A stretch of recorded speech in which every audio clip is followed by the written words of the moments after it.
Well, good morning from New Orleans. We are here for the day, and we came to the National World War II Museum. We had our beautiful friend who we met last couple weeks ago. We were here. She came and brought us down here, so we're going to check it out. It's supposed to be the number 2 best World War II museum in the country, so it looks good so far. It's a super pretty place. We have a lot of stuff here. We are waiting on a movie to start. It's a 4D movie that's narrated by Tom Hanks, and it's supposed to be very, very good. So we're gonna go do that. Oh, they have a restaurant in here. We might eat lunch in here. Who knows? Y'all know me. I'm always thinking about food. But it's really pretty. If I see anything like absolutely spectacular that I think y'all can't live without seeing, I'll show you. Otherwise, I'm not going to bore y'all making you go through a museum with me today. Sometimes it's just better for you to do those yourself.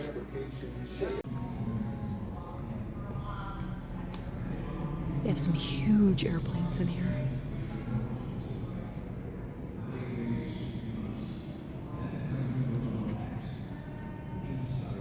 Like I said, this is a super fancy place. Very, very nicely done. That video we watched, that was really good. They did a great job. Clear skies. Allied forces bomb German positions and drop badly needed supplies to the boys surrounded in Bastogne.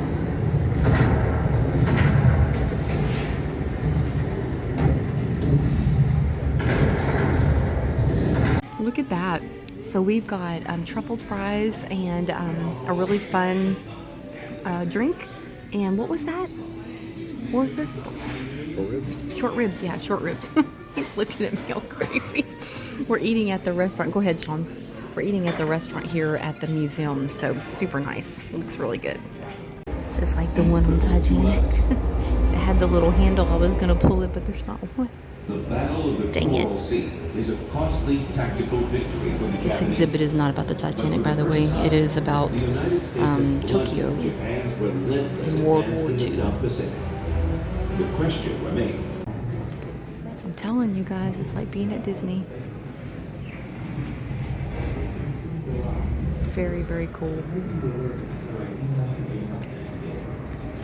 We were so young and so stupid, and we had no concept of what war was.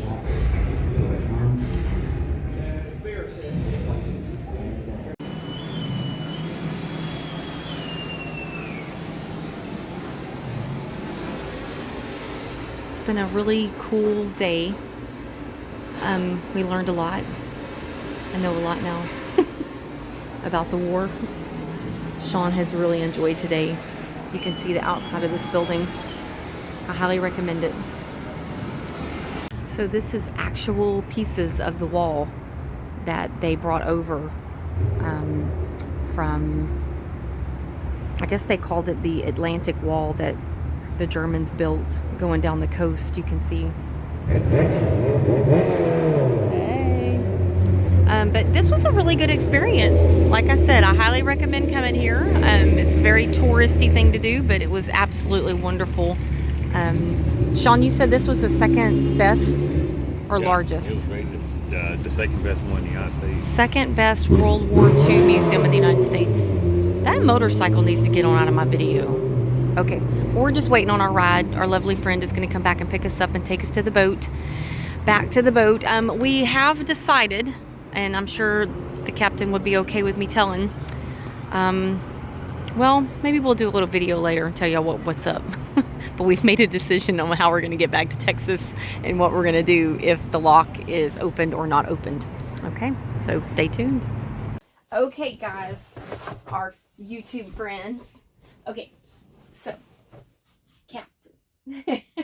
So those of you that have been watching, you know that we're here in New Orleans trying to get back to Texas. And coming out here, fortunately, God was in our favor and they opened the lock for us. And we were able to get through that Harvey lock and get out to Florida just fine, which I'm very, very, very thankful and happy that we did. I wouldn't have changed that. We knew that we might have a problem coming back through the lock, and we have run into that problem. So from what I understand, talking to the people at the lock, the canal water is higher than the river water. Correct me if I'm wrong. Yes. And they cannot open it because of the environmental stuff that's going on right now with the Mississippi River being so low and the salt water contaminating their drinking water here in Louisiana. It's a pretty big deal. So in the other lock, the Algiers lock is down for maintenance. So we have no way to get out of here rather than going. We looked at going down the Mississippi and going to the Grand Isle and then around the Gulf and back up to Houma, which is about 230 miles, and going that way. But if we went through the lock, we'd get to Houma in 65 miles. So they don't sound like a huge deal, but when you're on a boat and you're getting 1 mile per gallon, that's a lot of diesel. And it's a lot of more time. It's a lot more time. It's about 2 days extra work, and also, there's a fog coming in tomorrow. Cold front coming through. Cold front coming in, so the wind's gonna be a lot more rough, and we'll be actually out in the Gulf out there, and there's not a whole lot out there once you get past Tiger Pass and all that, out in the middle of the Gulf there. Not in the middle, but yeah, there is a marina like in Venice, Louisiana. Yeah, there's one in Venice, and then there's one in Grand Isle. Grand Isle. Yeah. Then it's another 100-something miles across and up into Houma. So we're like, do we really want to spend extra days and it's going to be cold? So here's the other thing. The guy at the lock did tell me that with the cold front coming through, that usually will change the water, and it will help. It will be in our favor. So our plan is to wait till tomorrow. Tomorrow's Monday. We're going to call them in the morning and see if they're going to open the lock. If they open the lock, boom, we're going back to Texas. If they say no, then we are going to work on getting a rental car, because we're only 6 hours from home. We're not that far from Texas. So we were thinking the place here, this marina, they will allow us to rent a slip here for a month to leave someday here, so we can drive home. And then we're thinking probably the week of Thanksgiving, because he would be off work pretty good bit of that week, and it would just work out better that way. We could come back, drive back the week of Thanksgiving, and take someday back through the lock. And that's again going to determine if the lock is going to be open then. So I'm sure it would be, but we'll figure that out. We only need 4 days to be able to get it home. Yeah. So that's our plans. That's what we're going for. So if you're watching this and we still haven't known what we're doing, please pray for us. We are going to kind of work out getting a rental car, and on Tuesday morning, if the lock is not opened on Tuesday morning, then we're going to get our car and start heading back towards Texas so we can be home and get some stuff taken care of. I mean, not that I don't like being here, but there's really no point in just sitting here when we could go by Lake Charles, Golden Nugget on the way home in the car and stay there. We could go home and hang out at home. We have a pool. We have all kinds of stuff we could be doing there. So it's been a little hiccup in our trip, but that's what trips are all about. You never know. Also, the marine that we're in is nice. They're nice people, and they have a lot of amenities. Fuel's cheap.